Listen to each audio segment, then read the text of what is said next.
This video is going to be about payment reconciliation journals, or what most people know it as some form of bank reconciliation. So one of the great features, one of my favorite features of Dynamics and of Garage Hive is the payment reconciliation journals. What it allows you to do is import bank statements and not only reconcile existing transactions that you've recorded, but then record the transactions that you've actually missed. Um, You'll have to bear with me because I've just made a load of bogus invoices and transactions, so something might go wrong, but let's just see what we have. So I'm logged in as the Accountants Role Center. You can do this from a Service Advisor Role Center. It's just a bit easier to do it from the Accountancy Role Center. To achieve that, you simply select the cog in the top right-hand corner, go to My Settings, Role Center, and select Accountant, and then the screen will refresh. So from here, you can access the payment reconciliation journals from this tile here, or as usual, if you just type in pay rec jour, you go in here, payment reconciliation journals. So we'll just open this one up. I've already made a journal. Essentially what you'd do from this point here is select process. As always, I recommend that you pin the taskbar, and then you simply select new journal, and then you select the bank account that you want to make the journal for. Now, it's really important to know that you can create multiple journals at the same time. I personally recommend that you do this daily. I appreciate that might not be possible. I certainly wouldn't leave it any more than weekly. The bigger the journal, the harder it is to tackle and get done. So let's say you imported the bank statement on Monday and there were some transactions missing, you were waiting for some invoices, so you couldn't complete it. And then Tuesday comes around, then you can actually import Tuesday as well. You don't have to wait until you've finished the Monday's rec before you can import Tuesday's rec. So it's just something to consider, that you can have multiple payment reconciliation journals running at the same time. And it's actually really common that you will be. So if we open this journal up, this would be blank when you create a new journal. So this would be empty. There won't be anything here. You would then go to process. Again, I'm just going to pin this. You go to process, and then you would simply import your bank transaction. So we've got NatWest HSBC. There'll be one of these up here. You download the CSV from your bank account, and you just select which one it is, and then upload the CSV exactly as it came out of the bank. We actually have an electronic import as well, which is done by Yodlee. The problem is, at the minute, we don't have much control over it. It's Microsoft and Yodlee, and it's not the most reliable. So currently we recommend that you use the importing of CSVs.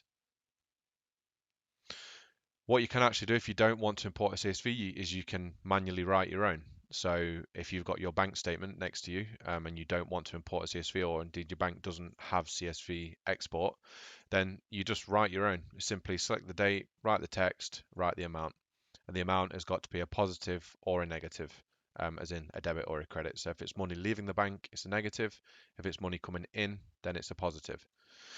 So once this has been imported for the first time, the first couple of imports you do, there's quite a bit more work to do than all the existing ones.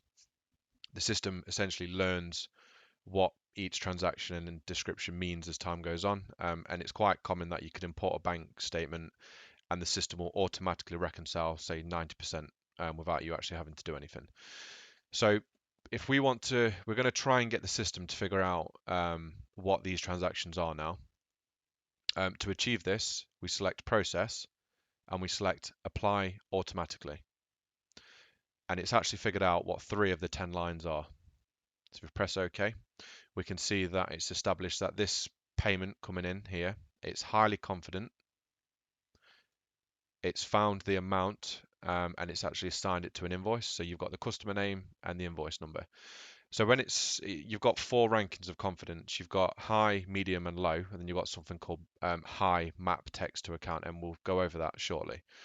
If it's highly confident, it means that the date, the description, and the amount look correct. If it's medium confidence, then 2 of the 3, and if it's low confidence, then it's 1 of the 3. From my experience, high is 99% of the time it's correct. Medium is about 70-80% time it's correct. Low is very rarely correct, or low needs some assistance. So we can see here we've got 2 highs and 1 low. Again, I want you to get used to working with columns and really deciding the features that you want and you use and don't use within Dynamics. One of the columns that I like on Payment Reconciliation Journal that's not enabled by default is this one at the end called Match Details. So if I right click on a column header, click Choose Columns, and just tick Match Details, and I'll show you why I like Match Details. If you tick it, remember you've got to select the line and then tick and press OK. What this allows you to do very easily, if I click on this line here, I can actually see what the system's done. So it's taken the £250 and it's applied it to invoice 59 for the test customer. Test customer is just because we're in a demo database basically. If I wasn't happy with this, this is where I could then modify this. But we're quite happy with the way that this one's figured out essentially what it thinks it is. Again, down here we've got a refund, and we can see that a refund would naturally be applied to a credit memo, and it's found that there is a balance on Dawn's account for £66, which is the exact transaction, so it's figured it out. Again, if I select here, you can see that what the system's actually done is applied that refund to this credit memo. So what I'm actually going to do now for this exercise is I'm going to remove these and I'm going to do it manually. So if I select the line, go to Review, Remove Application, it's taken that away. And this one, again, Review, Remove Application, it's taken it away. So if I want to do this manually, if I select the line, select Manual Application and select Apply Manually, the system is then going to look at all the transactions in the system that I could apply this payment to. And here's all the open transactions, invoices, credits, and payments. And we can see here that this one, £250, you can still see the confidence here, look. And all I simply do is just tick this box here and close it down. Then that's applied it. And then because I know that I've done that, and I am personally happy with that, I'm going to go to Review and click on Accept Application. Now, you don't actually have to use this accept applications feature, but it's really useful if you were to ever leave this payment reconciliation journal because you need to do something else, or you can't finish it because you're missing information. The next time you open it, you can see that you've accepted this one, so you don't really need to check it again. Whereas this one down here, although it's matched, I've not accepted it, so it's just a prompt that I've got to check that one out again. So I'm going to manually apply this one as well. So I'm going to go manual application. Now, another trick, let's say we have thousands of transactions in the system. Now, this is really easy because there are only a few in this demo database, but let's say we've got thousands of customers and thousands of potential transactions and matches, and we don't want to select apply manually, because if we select apply manually, it opens them all up for all customers and all vendors. So to narrow it down, if you select account type customer, and then actually try and find the account, so I know it's going to Dawn Bets, and then select apply manually, well, you can see it's applied it to Dawn's account, but it's now only showing me the transactions on Dawn's account. So if I untick this top one and then tick this one, because I know this is the payment credit it applies to, and close down, I can see it's been applied. And you see on the left hand side here, it's been manually matched. So again, I know that I'm happy with this one, so I'm going to go to Review, Accept Application. So these two I'm completely fine with. What the system doesn't do, that doesn't mean that these payments have now been applied. If I come out of here, and let's just go take a quick look at Dawn's account, we can see the refund is still outstanding. So even though I've applied it in the payment reconciliation journal, it doesn't actually apply it to the system until you post the entire payment reconciliation journal. So at the minute, this still looks like it's outstanding, even though according to the payment reconciliation journal, it's been matched together. You see I've come back to it, you see this, it's still sat here, and you can see that these two have still been accepted. So until I actually process and post this reconciliation journal, none of those payments will actually hit the accounts. So just something I wanted to make clear. So then let's have a look at what we've got here. So we've got some card transactions coming in. We've got cash and some cash banking coming in as well. So these are two very frequent transactions that are probably going to happen daily. and we can set the system up so it will automatically apply these rules without you ever having to do it again. Now to do this, we need to do something called map text to account. So go to manual application, and you see here we've got map text to account. So I select the line, manual application, map text to account, and this is where I can now create a rule. So I'm going to say that if it ever says card transactions, then I want you to have a debit or credit the uncleared card transaction pot. So when you take a card payment from your customers, that payment doesn't directly go to the bank account, it goes to like a control account or a holding account called uncleared card transactions, because it might be one day, it can even be up to 5 days before that payment actually hits your bank account. When the payment comes into the bank account, instead of taking it from the customer, it then simply takes it from this uncleared card transactions. Now what you're going to notice now is you see down here, I've actually got another card transactions, which I have spelt wrong. Right, that's going to cause a problem. Anyway, right, let me just close this down.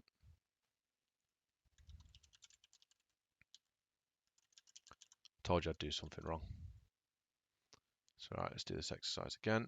Map text to account. So if I close this down now, you see that not only did it apply the card transactions on the 26th, it actually applied them on the 25th as well, because the system picked up that this is now a rule.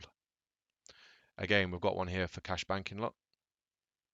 So I'm going to do exactly the same. We cash banked on the 26th and we cash banked on the 25th. So if I go map text to account, and I'm going to say I want you to take this one out of the till. So the type account is GL, and we're just taking the money either in or out of the till if it ever says cash banking in the description. Again, if I close this down, you see it's applied this one and it's applied this one. So what I'm going to go and do now is I'm going to go to review and I'm going to accept these applications.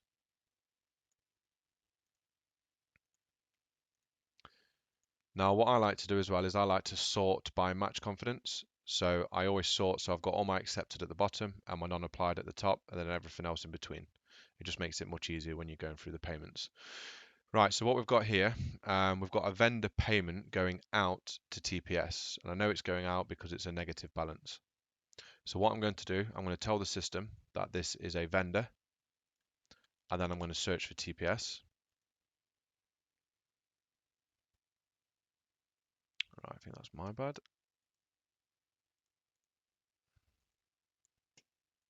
Change. Right, okay, that's just because I typed TPS. What you have to type in is the actual vendor account number. So in this instance, TPS's vendor number is V00020. So now what I do, I go to manual application and I select apply manually.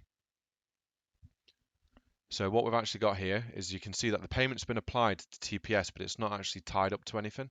So I'm going to untick this, and then I'm just going to run through. So we've got an invoice, and a credit. So I'm going to select the credit first because that's going to give me more money. Then I'm just going to select both the invoices, and you can see that it's actually balanced out to zero. So this is what the payment was for. It was for 3 transactions on TPS's account, 2 which were invoices, 1 which was a credit. And if I close this down, you can see it's been manually applied to TPS. So again, I go review, accept application. Okay, so we've got another one here. What this has actually managed to do, so you see how it's low confidence. So what the system has managed to do on its own is actually find the vendor, but it's not been able to apply the payments to all of the invoices. So we're just going to go in and basically give it a hand now. So if we go back to manual application and click on apply manually, what we can see is that it's applied a payment to an invoice which is for £300. What it's not done is applied it to the rest of these. So I'm hoping that all of these will balance this off to zero. So it has. So you see how the balance is now zero? So the system managed to figure out the vendor name, but it didn't manage to apply the transactions, which is why it was low. So it was half right. I just needed a little bit of help to get the rest of it correct. So that's all applied now, and the difference is zero. So if I close that down, we can see that's been manually applied again. So back to review, accept applications. So now we're left with just 2 more. We've got bank charges, and we've got the Garage Hive direct debit. So for bank charges, this is something that you won't necessarily have an invoice for, and this is something that you may just want to expense straight to the chart of accounts. So you just want this to apply as a cost directly without any VAT. This is something that all of this that I'm telling you, it's strongly advised that you run past your accountant. I'm not an accountant. I've picked up bookkeeping. This is how we've done it in our business, in our garage business. Um, Anything that you're seeing on here, just please run past your accountant.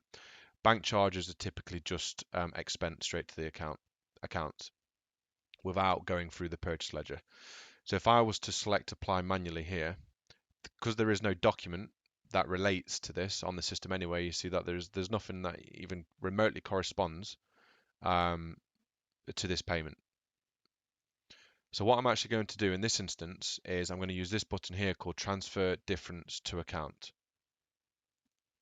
So if I click on Transfer Difference to Account, the account type, this allows you then to actually just transfer straight to the profit and loss, straight to a customer, or straight to a vendor. And in this case, because there is no vendor, it's just bank charges, we're just going to put it straight to the general ledger account.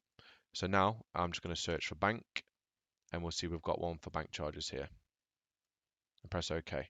So what that's just done is applied that entire value there straight to the profit and loss for bank charges. And what I'm also going to do now is actually map this, so the next time the bank charges come in, the system just does it for me automatically. So now I'm going to select Map Text to Account, and you can see it's actually set it up for me automatically. So the next time I import a bank statement that has any of these transactions on, it's just going to apply them just like this. And you see it's gone High Text to Account. I'm going to go Review, Accept. So then we've got Garage Hive direct debit, and we don't actually have the invoice for this payment. So the best practice now would be to close this down and get the invoice. Now let's say you don't want to get the invoice and you just want to apply the payment straight to Garage Hive without the invoice. What I may need to do actually is just very quickly set up a vendor. So I'm just going to very quickly set up Garage Hive as vendor. If you just bear with me just 1 second. Let's do this very simply.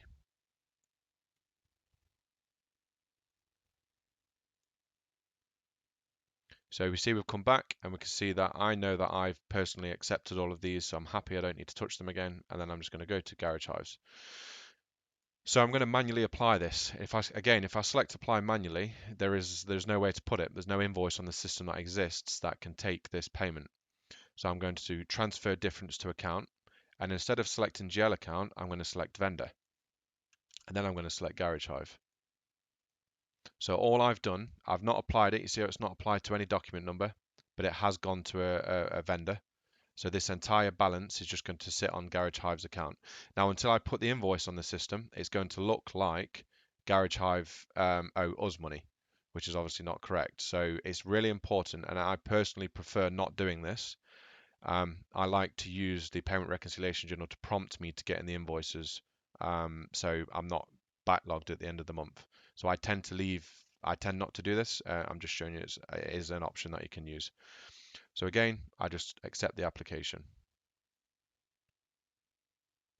So what I'm going to do now is I'm going to show you how to post this bank reconciliation. So again, if we go to process, now there are two methods. You can either post payments and reconcile the bank account at the same time, or you can just post payments and do your bank reconciliation at a later date. If you're disciplined and good at doing the payment reconciliation journal, I strongly recommend you use the post payments and reconcile bank account function. Two things to look out for. Any transactions that you accidentally post to the bank manually using, say, cash receipt journals, you're not going to pick it up if you don't do the bank rec. And you have to be very, very careful not to overlap dates. So if you, for example, if we've just posted this and I forget that I've done this, and then I import the bank statements again, and I import some of these transactions again, you can duplicate the payments, which is really bad for bank rec. So one thing to consider is make sure that you go to your bank account ledger entries, or just keep a manual note of the last time that you entered the date range that you entered your bank reconciliation from. And it's also worth noting, you can only import bank statements that are from the previous day. If you try and reconcile a bank in the current day, it's very likely that your bank will move and all the transactions haven't yet appeared. So I strongly advise that you only import from the previous day. So in this case, because we're disciplined and we're on top of this and we do this daily, we're going to select post payments and reconcile bank account at the same time.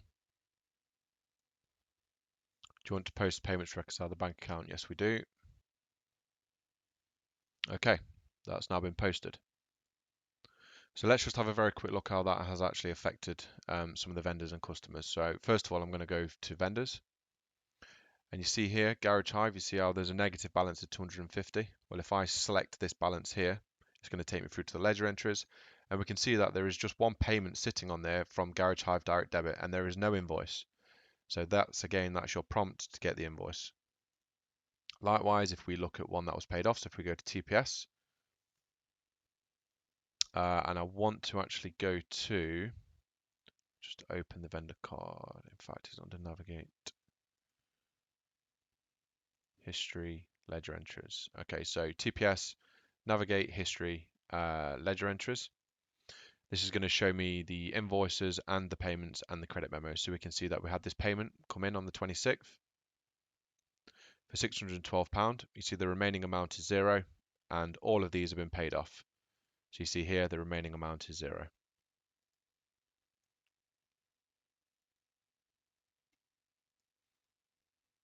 So if you want to see a transaction on how something was paid off, so if I select this invoice, for example, and a supplier rings up, you haven't paid the bill, when did you pay the bill? If you go to the ledger entries and select the even though it says zero, if you select the remaining amount, then you can see when the payment was made and how the payment was applied. So that's just a little tip for you. Okay, so that's payment reconciliation journal. Again, I recommend don't do it in great big chunks. If you have a backlog to go through, I still strongly recommend that you break it down into much smaller bite sizes. So at maximum weekly, ideally, but even less than that is ideal. And then once you get on top of it, I recommend that this becomes a daily job. If you get disciplined enough to do it daily, it's a few minutes work each day and your bank account will be fully reconciled, which is a great place to be when bookkeeping. A long video. Any questions, please let me know.